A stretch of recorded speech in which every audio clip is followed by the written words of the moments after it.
So Disney has announced its 2023 ticket and vacation packages beginning on June 8th, along with some changes with Genie Plus that has some fans kind of scratching their heads about it.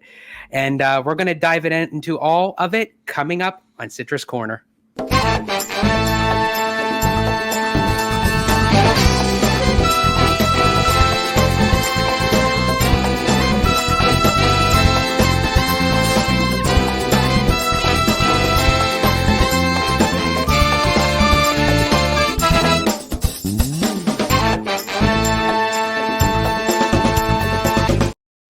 Chicka bow bow. And we are back. To all who come to this happy conversation, welcome. Orange Grove 55 is your channel for the best juicy and even sometimes sticky Disney news, rumors, and info. I'm George, host of Citrus Corner, brought to you by Orange Grove 55 Network. And of course, I have with me today my two brothers, my two compadres, my partners in crime. We have, starting with Mr. Vasky, host of Freshly Squeezed. How are you today, sir?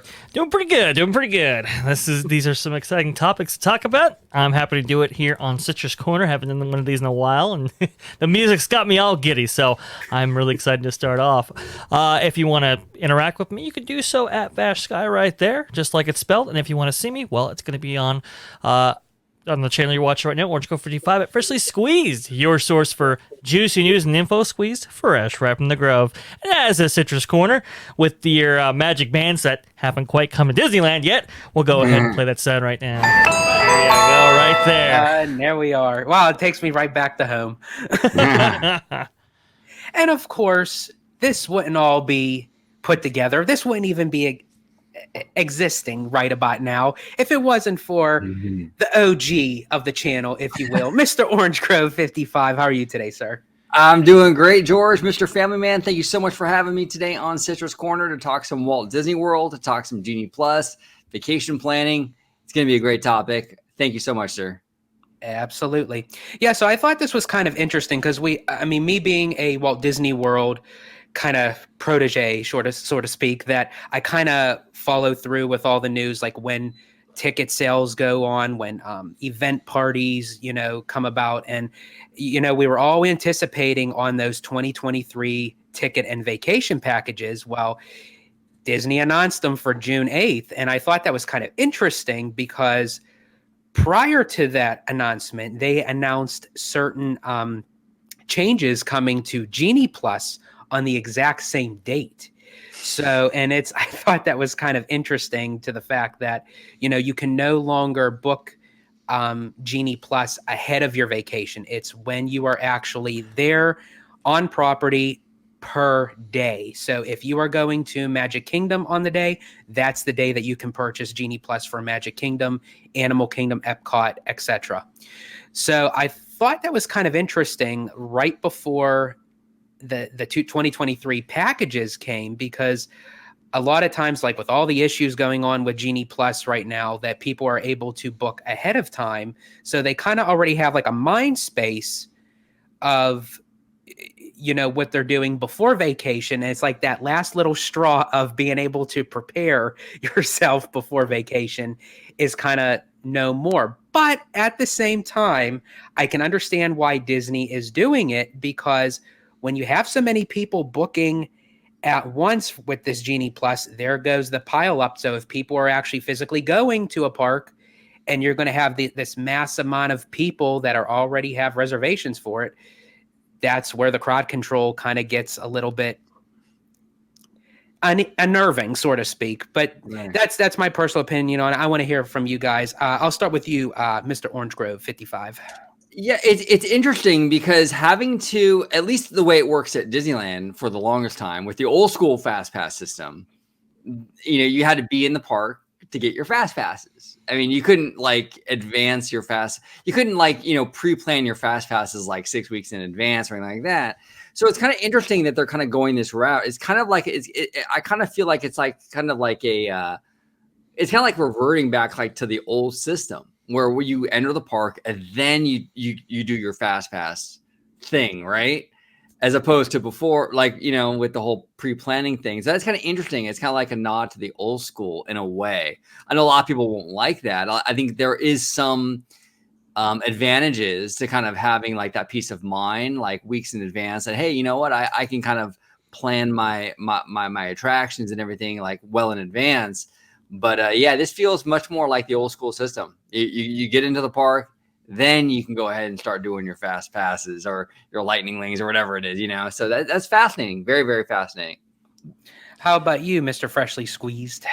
Yeah, so it's been an interesting evolution of the fast pass system as we've experienced for the last 20 years, right? We at first we had paper fast passes, and then we went down this route of Fast Pass Plus, at least at Walt Disney World, where you could book, weeks and weeks in advance. And then we have GENIE Plus, where, as an add-on package, from what I understand, that's where a lot of the adoption, early adoption for the system, well, actually, just adoption overall was from people just adding it onto their packages.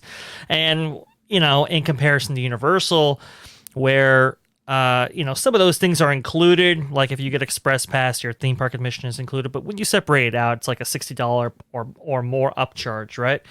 And so when Walt Disney World offered this for $15, it was like, ooh, that's a bargain. And we saw a lot of adoption from that. And it's interesting going through the press release talking about it. They actually allude to them adjusting this system here. Let's see. With the launch of new bookings, we'll also make an adjustment to how guests purchase Disney GENIE Plus service, which remains popular and in high demand amongst our guests. That's an understatement, folks. It's extremely popular, maybe even too popular. From the beginning, our goal has been to launch, learn, and evolve as we see how guests are using this service. And that's kind of, to read between the lines there, that's the mission that, maybe doing it in advance was a little one step too far.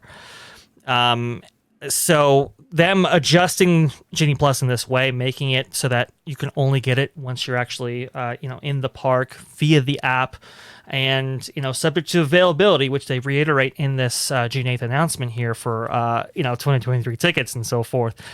It's I think it's an acknowledgement that they are adjusting these systems and programs that they put in place.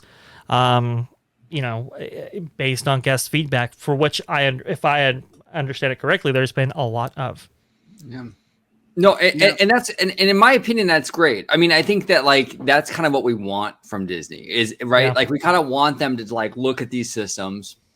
If something isn't working, to kind of readdress it, revisit it, reimagine it, whatever you got to do, Disney, whatever you got to do. But I think that's kind of good to sort of have this kind of ever evolving mindset where these things are not set in stone, right? Hey, if guests are giving us a lot of feedback that they're not working, Disney isn't going to be completely rigid. They're willing to work with guests and change it, as need be. And I think that's a good thing. And these systems are never going to be perfect. I mentioned this on a show with Dre recently. You're never going to have a system that is going to make everyone happy. You're always going to have something that is going to be like, either the price is too high, the price is too low, the crowds, this, that, or the other.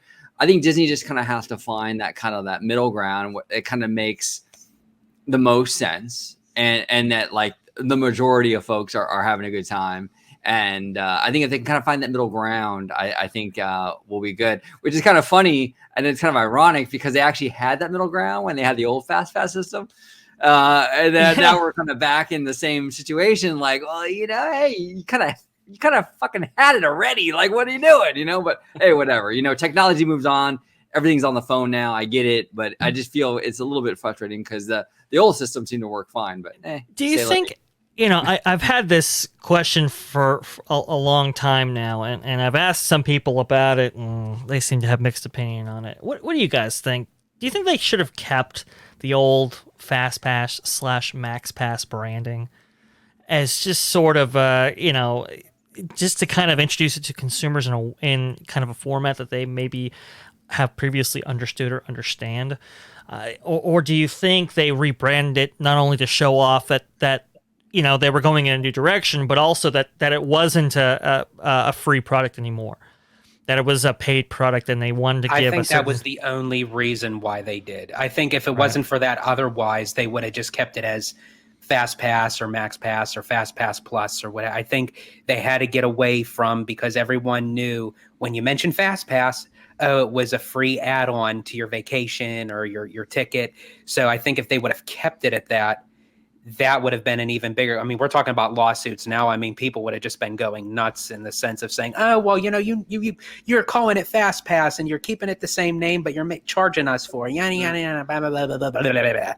You know, it's like That's a great point, Mr. Family Man. That's a great point. I think that's a huge factor in this. And the funny thing about it is, like, we always kind of like, talk about how Disney is all about the IP now, right? Mm-hmm. And even something as simple as a Fast Pass system has now gone IP, right? Yeah. It's Aladdin's Genie.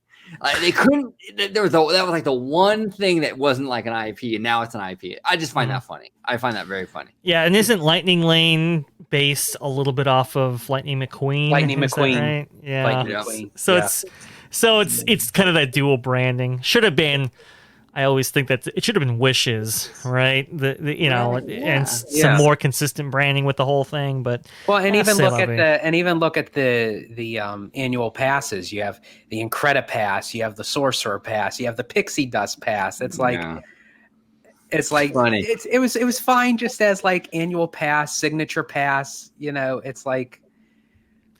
I think with Chapek, with this kind of new regime, this new administration coming in, everybody wants to make their stamp, right? Everybody wants to make their, this is our program, and kind of put their own special spin on it. But what they lost with the Fast Pass branding that they had, like I said, slowly evolved and kind of,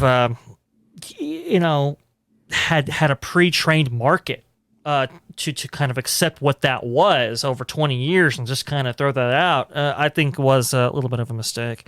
And what we're seeing with Genie Plus is profound. We're seeing, with a free product like Fast Pass Plus or Fast Pass, I'm hearing that previously it's a service that's like, well, if I don't make my arrival time, I should say, for one attraction or another, maybe a smaller attraction, no big deal. But when you pay for it, that inventory goes a lot quicker because people feel compelled to take advantage of that purchase that they just bought. So they're looking to maximize it as much as possible. Sort of similar to what we saw during the Disney Dining Plan, where inventory just got gobbled up because people had bought into that system and were looking to maximize it however they could.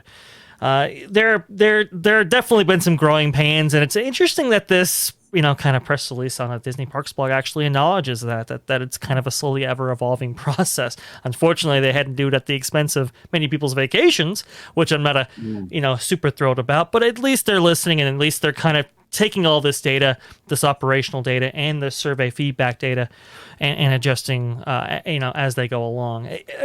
This is kind of out of necessity, obviously, because operationally it's been just a huge disaster, for lack of a better term. But at least they are adjusting. Well, and I remember I'm 43. Well, not quite 43, but I will be 43 very soon. But I'm old enough to remember like when Fast Pass actually rolled out years and years and years ago, and it was kind of the same kind of thing. A lot of fans when that program rolled out initially, a lot of fans weren't happy. It was a shock to the system in a lot of ways, even back then, because we never really had anything like that before, and a lot of fans were complaining. The standby lines were now longer and things like that. Anytime you introduce a new thing into this equation, you're going to have like that kind of shock to the system a little bit. I think eventually these things will iron out. I know I sound very Pollyanna, but I do believe that. I do believe that like eventually these things will iron out. I think there will be some sort of like when the dust settles, so to speak. I think that Disney and fans will sort of come to a meeting of the minds or a middle ground where things kind of work out. Historically, that's kind of seems to be the case. We'll see. Now, for vloggers and residents more so, does that put now a little more pressure on them to actually go into the start of a day rather than half a day because of this change with Genie Plus? Because if they're willing to use the system, wouldn't they then have to come in early on in the day if they wanted to have at least a chance at anything, rather than coming? Like, would that give them the incentive to say, come in early in the day and try to spend a whole day rather than go in for only 2 hours and walk back out? Weren't guests already kind of doing that with the 7 a.m. thing, where it was, you had to buy into a lightning lane or for like Rise of Resistance or something, wake up, hopefully you get a spot via that free process, or I should say, boarding groups and so forth, and then try to buy into it if you didn't make that with the what is it, the lightning lane individual purchase and stuff like that. I thought people were already kind of waking up and going to the parks early, or am I mistaken about that? Well, I know that a lot of people do. I know that there were some vloggers that usually go like midday into late afternoon, early evening, and they would only go. I'm only speaking more so like of Walt Disney Worlds. I don't know how it usually goes as far as how they do over in Disneyland, but I know a lot of vloggers, not all of them, they tend to go midday into early evening, because whether if they have like another job or they have another, thing going on in their day, that they'll come in later on in the day. But if everything is already booked up by the time everyone comes in, does that give them a less of incentive to come midday as opposed to coming in the morning? I would assume that might be the case. I mean, I'm looking at this and it says only purchase Disney GENIE Plus service on the day of your visit via the app, 1 day at a time, subject to availability. We're focused on delivering the best possible guest experience. So I guess if they book something later on in the evening, then it wouldn't really make a difference. I suppose not, but it also alludes to you not having to step into an actual park that day to actually buy into the service. It sounds like if you have a reservation or if you have a ticket for that day, then you are free to buy that. I'm guessing at a set time. It's going to be interesting to see how that whole dynamic works. Listen, I think, especially at Walt Disney World, because the hours are so much shorter than Disneyland, if you want to really maximize your day, I think the old rules still apply. Get there as early as possible in order to maximize it as much as possible, right? Because some of these parks, don't they close at like 8, 9, and 10 sometimes? So it's like, it kind of behooves you to, if nothing else, have the hours in your day in order to go on as many rides as possible just outside of GENIE Plus. But if you're going there with the GENIE Plus service, I would think that in order to maximize that, go as early as possible in order to make those selections and make sure those selections are still available. No, I do know that they are bringing back early park entry for Walt Disney World. Yes. So that'll definitely be a contributing factor, to even get people there even early. Because I know that they used to do it on select days and that, but now they're bringing it back for good since the closure.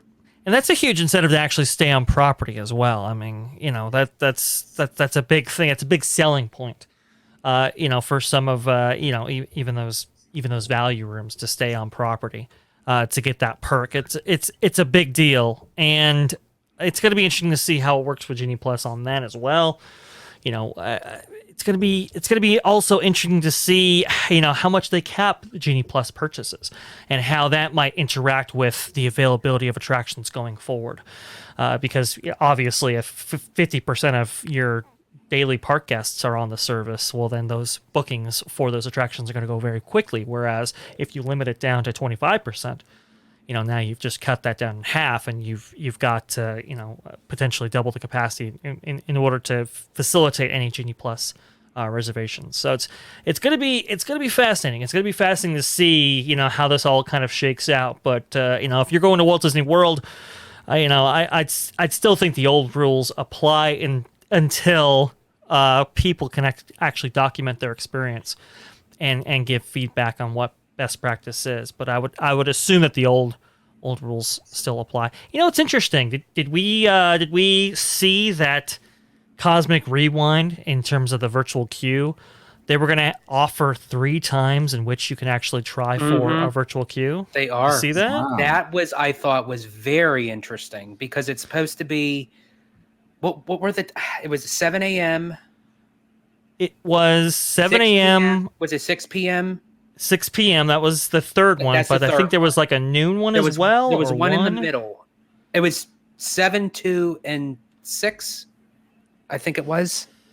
Something. It was an afternoon one. I Yeah. don't quite remember the times Because I know with Rise they used to do the morning and the afternoon. As far as the 6 p.m. one, I don't ever recall for Walt Disney No. World. Well, yeah, Disneyland never did a 6 p.m. It was always 7 a.m. and 12 noon. So that's interesting. They added a third one for Cosmic Yeah. Rewind. That's it. And that actually makes a lot of sense. I'm Yeah, it surprised they does. didn't do that for Rise when they were doing boarding groups for that. I mean, that makes a lot of sense. Right. Well, and you I can guess also they're probably learning from Rise because it's like it was like a True. disaster. Right. I think there also allows them to kind of project what capacity is going to be available given downtime and some operational issues that they may encounter, some delays and so forth, and that might, that might allow them to project that out further and dispense the appropriate number of virtual queues per hour.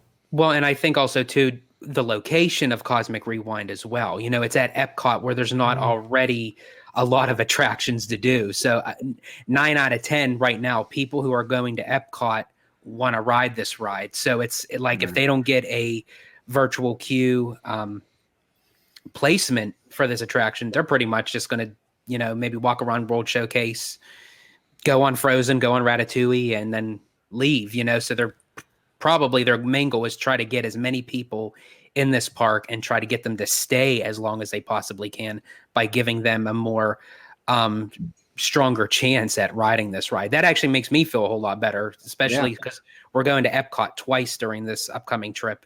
So it'll give at least, 1 out of 3 chances per day that I can at least try to get on this ride.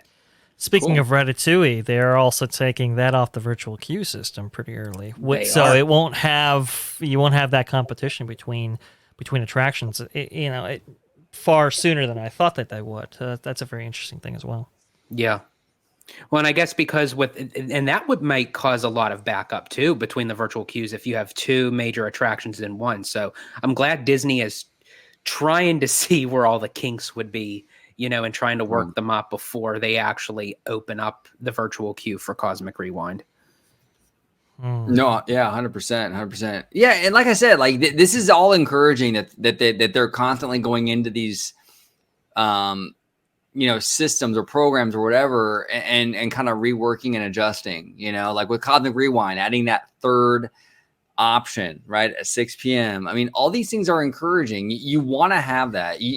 That's good. I don't want to see Disney just kind of be rigid and dig their heels and be like, no, this is what we're going to do. And this is regardless, I want to see them adjust and be kind of malleable depending on guest feedback and what works and what doesn't. So it's all very encouraging, I think.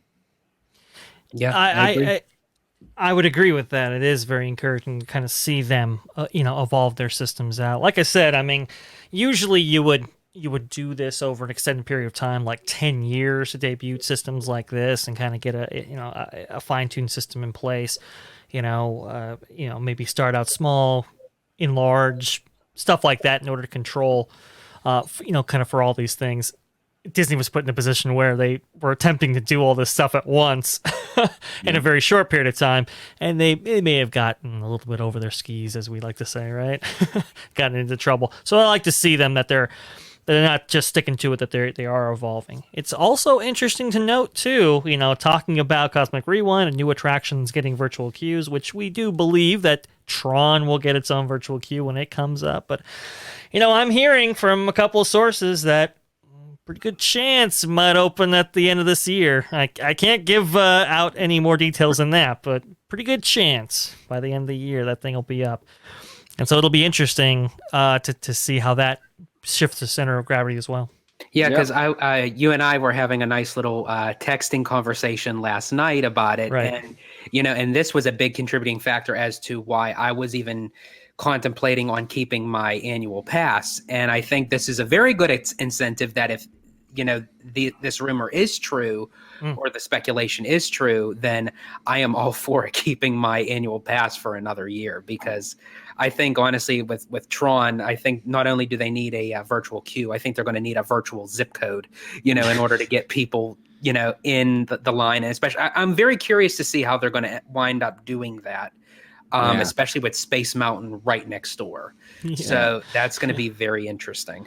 That is going to be very, very interesting. What do you think, OG? You're going to keep your magic key just for 1 year longer for Mickey's Money One Way? Yeah, I've been in the annual pass system since 2002. I think 2002 or 2003. Mm-hmm. So yeah, I'm not going anywhere. I like going to the parks. All this other stuff, like, with the Genie Plus and all that. And I've said it many times, when I go to Disney, I just love being there. And I know that sounds like it's like a total shill thing, but it's true. I mean, it's the truth. I'm happy going there for a few hours, sitting on a bench, having a Dole Whip, and just kicking it. I'm fine with that. Sometimes I don't even go on any rides, and I'm fine with that. So, but you only went partial way. If we're going to say this, we're going to say the whole thing. It's the truth. It's actual. Everything is satisfactual. Yep, exactly. Yep.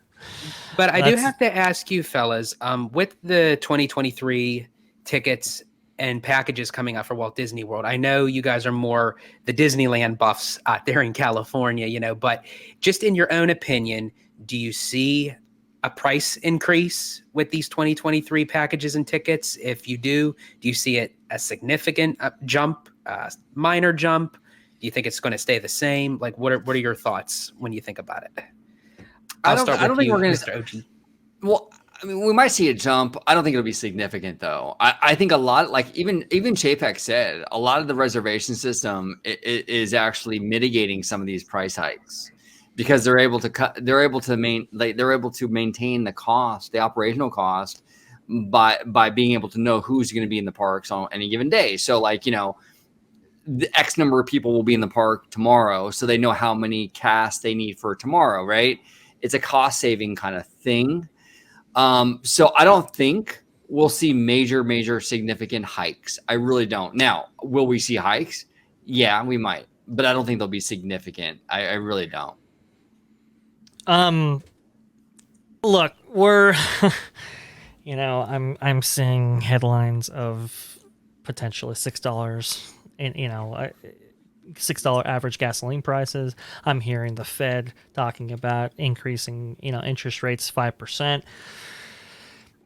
We're seeing what the stock price, on Disney's doing and what the Dow is doing right now. I think an economic slowdown is very much in our future. I think Disney is realizing that and preparing for that.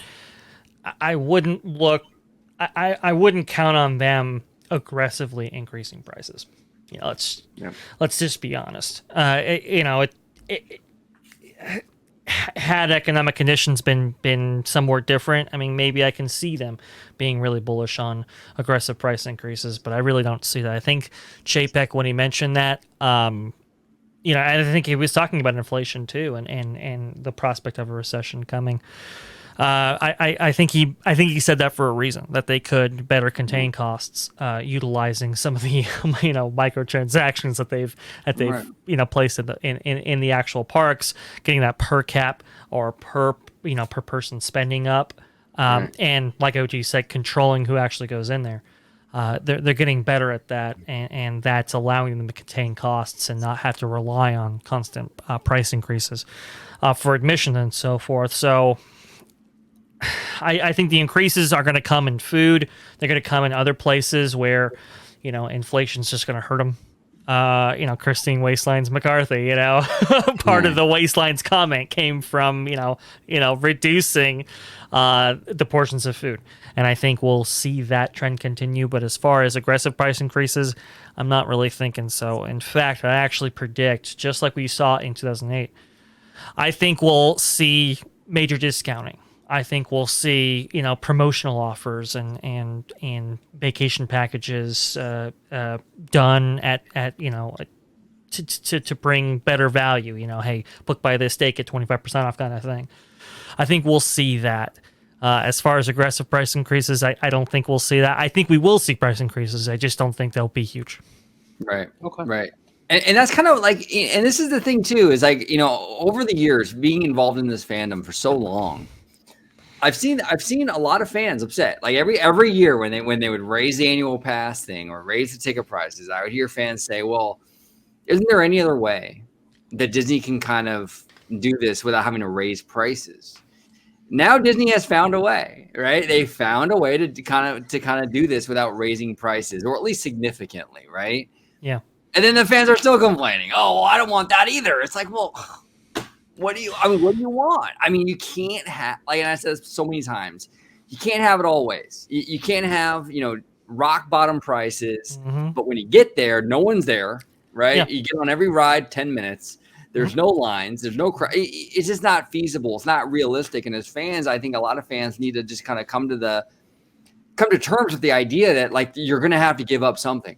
And I know that sounds bad, but it's the truth. I mean, if everyone and their mom can get in for $5 with a can of Coke like they do for Knott's, then you're going to have major lines when you get in the park. And then you're going to hate that. Like, so there has to be some kind of, like, sacrifice. And these are very popular places, Disney parks.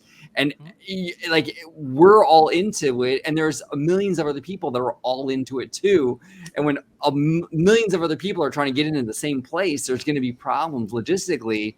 You're just going to, like, fans, you're just going to have to settle. It's either going to be this restrictive kind of policy where they limit how many people get in, or they're going to have to hike the prices. It's one of the two. You can't have it all ways. It's the triangle, right? It's accessibility, cheap, no crowds. You can only have two. Which one you want? Yeah. So that's just how it's going to be. It's the Disney name. It's the Disney brand. So you can't expect anything less as far as with crowd control goes, because if you do drop it, down to the nitty gritty, everybody is going to show up. Where Knott's Berry Farm, possibly like Six Flags, those kind of places, they have that way about them that they could have a price decrease or low on, ticket prices or what have you. And they would do decent, in crowds, but it won't be the level of Disney, because it's when a person sees the name Disney, that reputation is like so far back 50, 60 plus years that if anybody hears a deal coming from Disney, they're going to jump on it. True. I just think the company has they've exploited that goodwill and reputation for a long time. They know that. They know that they have the fans kind of by the tail, so to speak, because I'm one of them. As much as I can, give my 2 cents, my opinions, there may be some things I'm happy about, not so happy about, but at the end of the day, I'm still going to go to Disney. It's my downfall. Well, and dare I say, George, do they have you by the balls? Yeah. Balls of the wall comment right there. That's it. But I agree with you. In all seriousness, I agree with you, and I think a lot of fans are in your position, George. And that's the thing. And I've mentioned a lot on the show. Where, like, and we kind of all disagree a little bit on this. But I do think that at the end of the day, fans are just going to renew. Like, there's a lot of anger online, Twitter, what have you, about the Magic Keys and all that stuff. I think at the end of the day, fans are going to end up renewing. I've seen this. This is not my first rodeo. I've seen fans complain.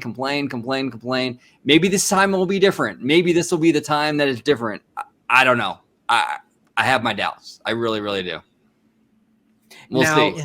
Yeah, we'll just have to wait and see. And I wanted to ask you fellas, if either one of you know, as far as like with the price increases and everything, because I haven't really paid too much attention to it as far as with annual passes go, if there is any uptick in prices, does that include the annual passes, or would they have a separate day that may get a rise in price?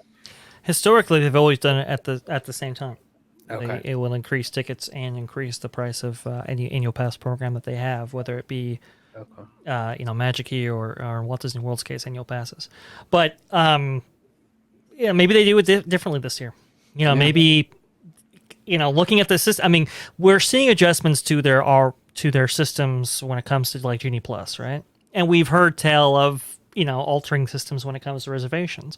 Maybe as we've kind of alluded to on the show before, with the Magic Key program and even the annual pass holder program in Walt Disney World, maybe they adjust those as well. And before they announce any price increases for those or price adjustment for those, I should more accurately state, maybe that comes with a reformatting of those programs. So I don't know. Maybe we see something different this year. When it comes to that, just because I don't think Disney likes where those programs now currently sit, at least when it comes to Disneyland especially. Okay. Yeah, see, because my annual pass expires July 1st, which is after June 8th, but I am allowed right now to renew my pass at whatever the price is now standing for my Incredipass Pass. But I was curious to know, because if I waited till June 8th, and that price goes up, then would my renewal price be higher than what it is right now if they do decide to raise it? So I was curious to know if I should renew it now before June 8th, just to be on the safe side. Are you given that option? I could renew now if I wanted to, because it says it on the app, renew pass. But it's not saying if there's going to be a price increase or not. But I wasn't sure if that was included in the June 8th, depending on the tickets or the packages, if that was going to be included, that if they did raise the prices on those, does that include the annual passes? Historically, it's always included all of them, and it's bi-coastal as well, usually. Usually they give a little bit of lead time when it comes to any price increase, right? It doesn't go into effect for a couple days, allowing people to kind of buy in at the previous price and stuff like that. Now, there's a little hustle and bustle when it comes to that, and phone lines can be full and all that kind of stuff, so maybe you want to get ahead of that, but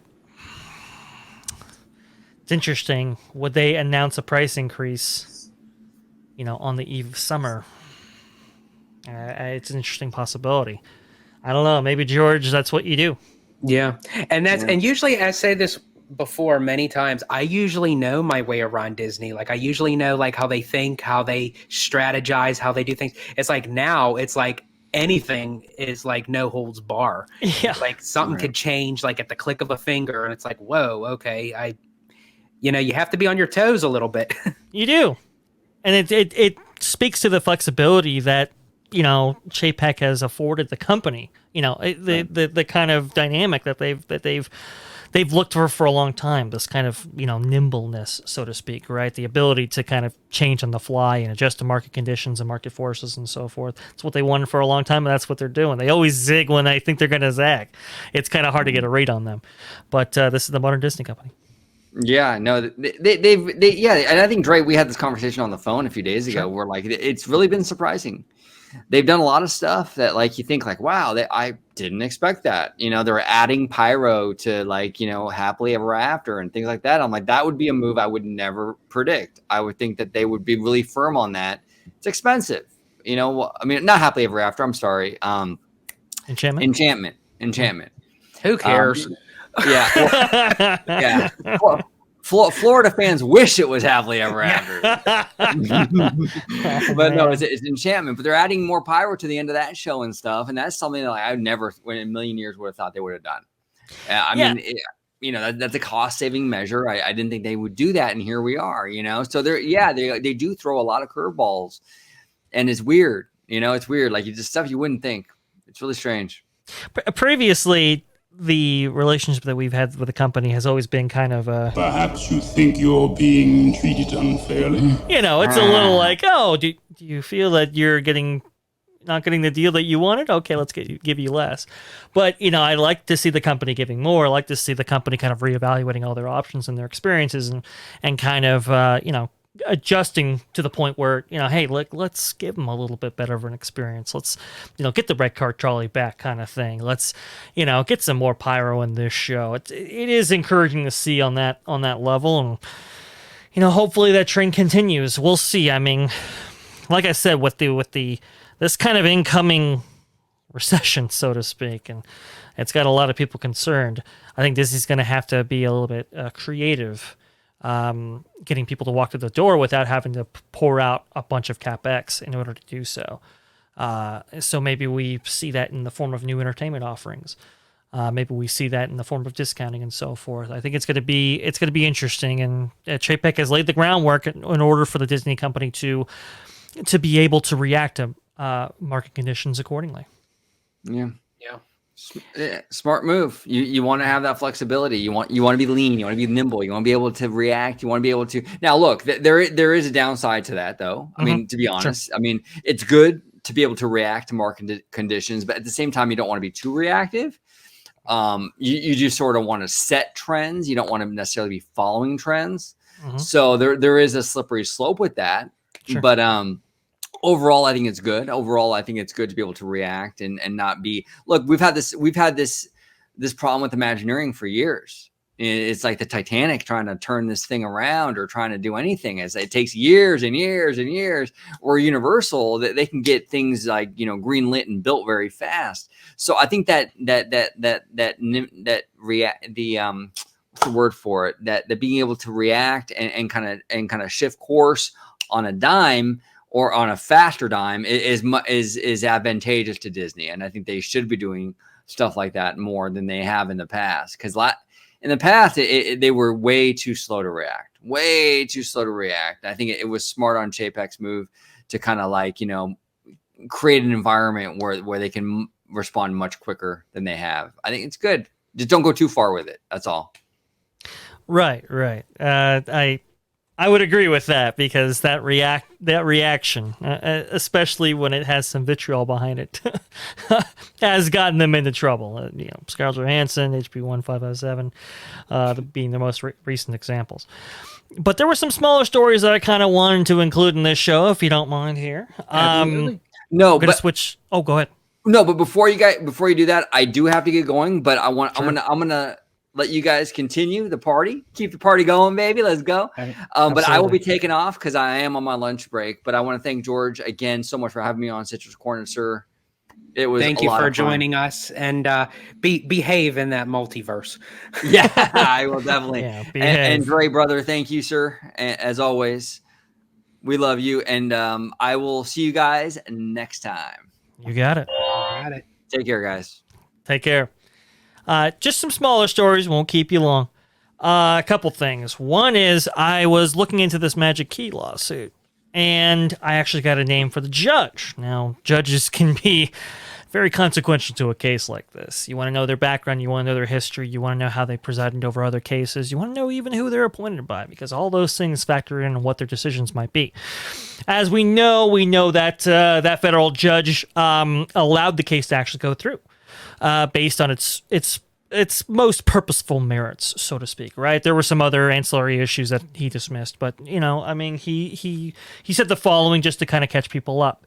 Let me just go ahead and get that exact quote here. The court finds that plaintiff has adequately pled facts supporting how a reasonable consumer may be deceived by the advertisement, which states, quote, no blockout dates.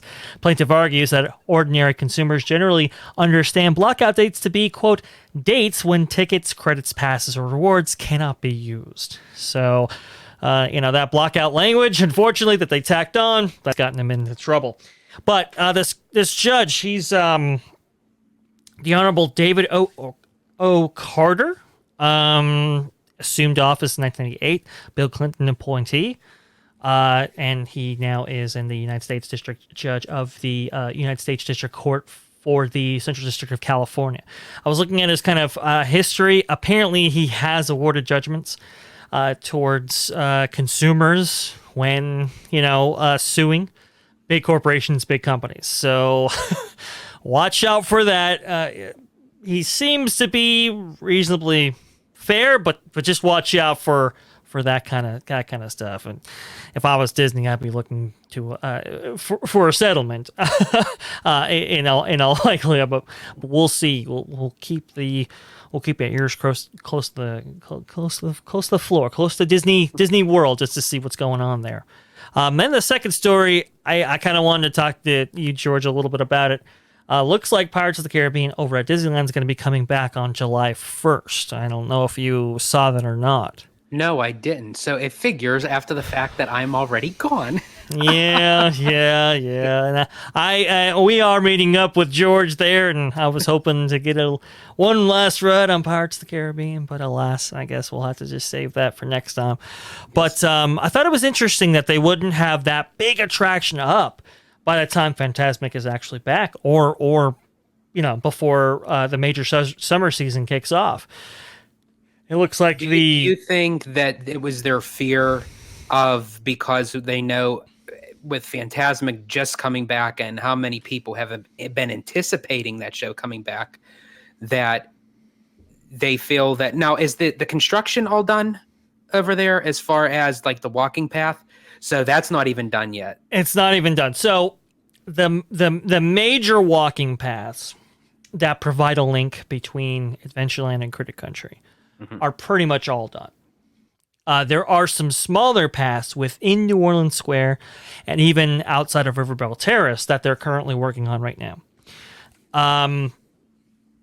It seems to me that they're repairing some cracked concrete, some cracked pavers and so forth, and maybe on the Riverbell Terrace side, getting rid of some planters to open those walkways up even further. But from what I am kind of seeing, I'm confident that those products, very well will be wrapping up by the time Fantasmic actually opens. It's just very interesting to have one of the biggest attractions in that space not actually be open for. And it's Fantasmic a people City. eater. I mean, it moves people like consistently. Oh, absolutely, it is. It's a huge. It's a huge source of capacity for that park overall. I think it's like 2,500 people per hour. I mean, it's a big one. It's one of the largest in the park. So to not have that up and open, I thought was very, very surprising. I thought I would have sworn that attraction would have been open by the time Fantasmic actually makes its debut. But it tells you the breadth of work that might be going into that attraction. Now, I know a lot has been said about the diseased trees that were out front that made up that queue space and so forth. And how those had to be removed, and in the process of removing those, they had to, unearth all those pavers and so forth. So they've essentially had to, lay down new tile work and so forth in order to, allow for those roots to be, taken out and so forth. So it's a pretty decent sized project. They've planted new trees in now. But there are two things, and I'll go to them quickly. One is the speculation. There's been some rumblings, not very many. It might just be overblown. There might just be some people, maybe reading too much into the tea leaves, so to speak. But there has been some talk about, well, is it time to remove Johnny Depp or Jack Sparrow from the attraction? As we know, there's a high-profile trial going on right now. And now I will say the public opinion seems to be very much on Johnny Depp's side when it comes to this whole thing. But does the company necessarily want to associate itself with even a modicum of controversy? It's very, very interesting. Going to be interesting to see what happens when that ride actually debuts. And the second thing is there's also some talks of maybe Disney's been doing some of the realignment of that queue area to allow for lightning lanes as part of Genie Plus. Hopefully they do not go down that route, because I really hope they don't either, because I really feel like they don't need it. It moves so quickly without it, and to add something like that, it's gonna make the line a standstill. Right, and it pushes all of those guests that would be waiting for that attraction out even further, because it eats into standby quite a bit. And the people who are actually waiting to get on that attraction, they're now in the walkways all around the park. So I think it would be a horrific move to do this. Again, they did it back when FastPass debuted. They, operationally, they learned that this was, they shouldn't have done that at all. Even Haunted Mansion has gone into a kind of a hybrid system where only when it's Nightmare Before Christmas do they actually add on a FastPass system to that, because even operationally there, they get into trouble. And then they toyed around bringing it onto the system with MaxPass when it made its debut. So hopefully they're not going down this route. Hopefully there's operational data that they can look into that shows that this isn't a good move, but we'll see. I think it'd be very interesting, kind of going back on the Johnny Depp situation. Sure. Because not only would it affect Disneyland's pirates, but it would also affect Walt Disney World's pirates. Potentially. And we haven't heard anything as of that yet, but it also incorporates everything that they have Jack Sparrow intertwined in those parks. I mean, he's kind of embedded in those parks. I mean, he has merchandise. You could see, his meet and greets. Yeah. As the world stands still and bows their heads. Exactly, right. But also, it's a very interesting thing, because I don't even think DC's in a rush to add an Amber Heard animatronic to any of their attractions in their various Six Flags parks. But it's also for Fantasmic, because they have the pirate scene, World of Color. So there's a lot of sequences that hold the Pirates, but not even just the Pirates franchise, but it incorporates Johnny Depp as Jack Sparrow. So it makes me wonder, are they going to do it all at once?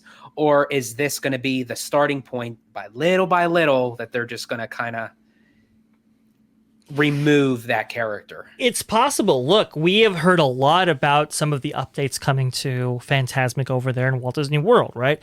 Apparently, they're taking out the Pocahontas segment that used to exist there. Pocahontas will still be part of that segment, but as part of a ensemble, if you will, of other characters during that moment, which I think is... Just to hold your thought for a second, what I would have done was remove the Pocahontas theme and sort of how she kind of stands on the mountain, like on the opposite side of John Smith. Sure. I would literally just put Amber Heard and Brie Larson right there, and it's like, call it a day. There you go, right? That's not going to be controversial at all, George. I'm so glad you offered that for our viewers. Be kind in the comments, y'all. Be kind. Yeah. But listen, I mean...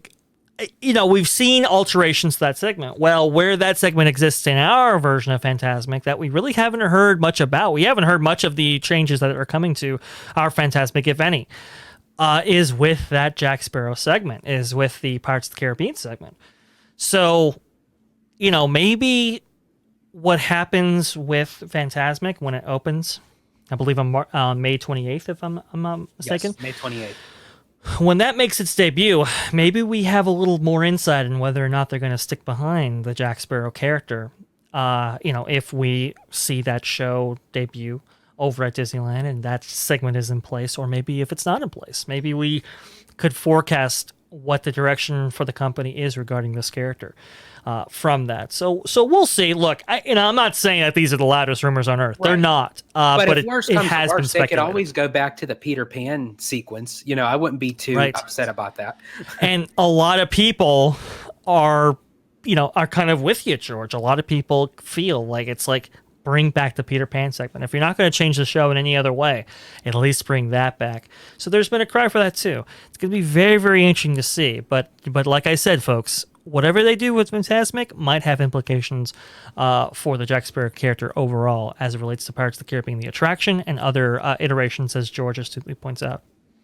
Yeah, which I find is quite interesting because as the franchise of the movies went on, a lot of people were saying, especially with On Stranger Tides, that they said there was a little bit too much of Jack. Like the story was so much encaptivated with him, like we're in the Curse of the Black Pearl and Dead Man's Chest. He would have his own scenes, but it would be very fluent throughout the storyline. Where with On Stranger Tides and Dead Men Tell No Tales, I mean, he's like in every scene. And it kind of, from what I've understood, not me personally, but it became almost a little bit obnoxious for fans, that were diehard fans of the original trilogy.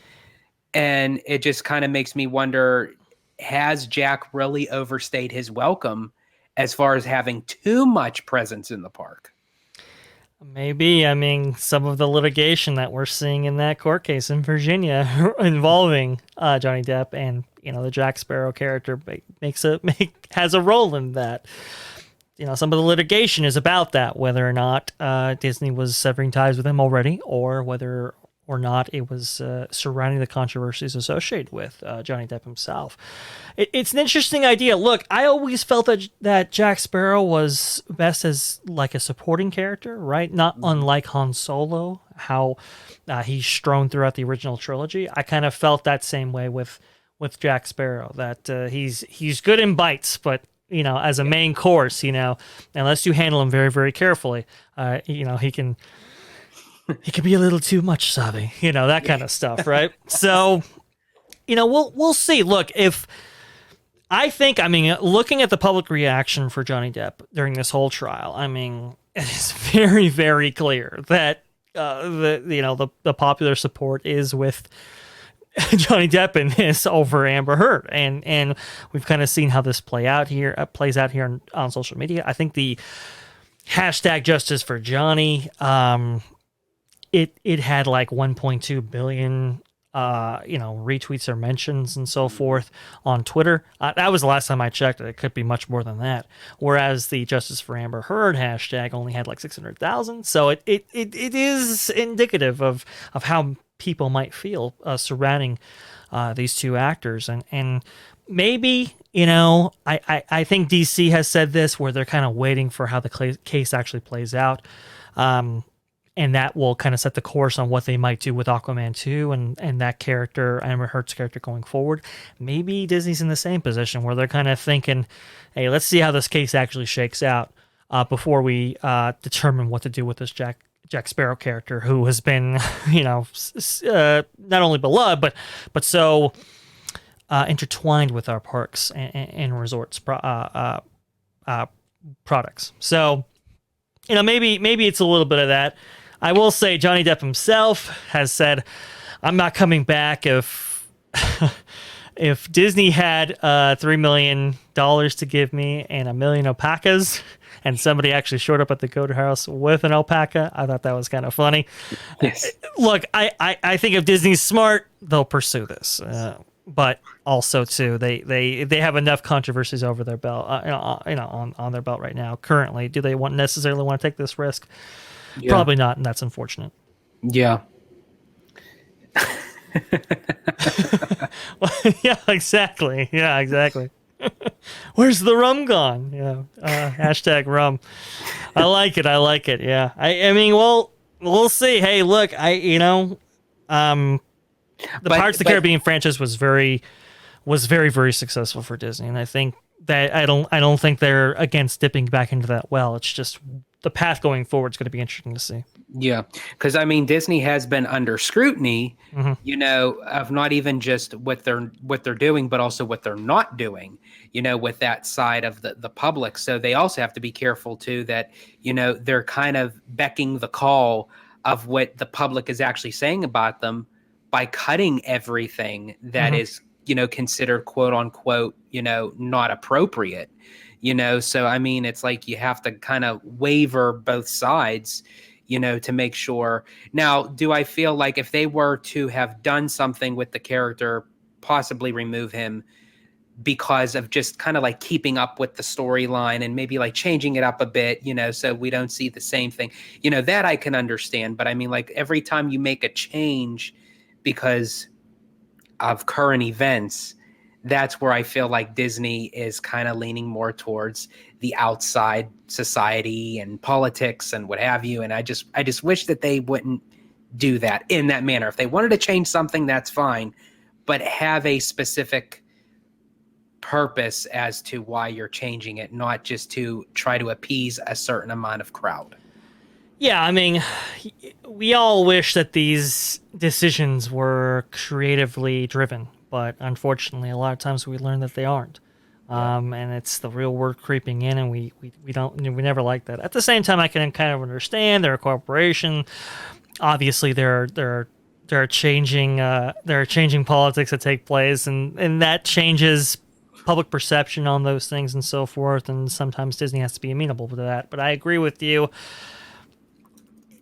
At this point, it paints a little bit of a target on their back, and maybe they should kind of step away from politics. From what I understand, I think the Wall Street Journal had an article stating that the board definitely wanted to go towards a more neutral direction when it came to, politics and so forth in their films and their public statements and so forth. Let's see how that goes. Yeah, absolutely. But I will say, if they do make any changes to Walt Disney Worlds, I mean, there's not so many changes that they could do that can already shorten up this ride already, because I mean, Walt Disney World compared to Disneyland is like, you can't really compare them, especially with Disneyland. So I mean, if they were to take Pirates down at Walt Disney World, for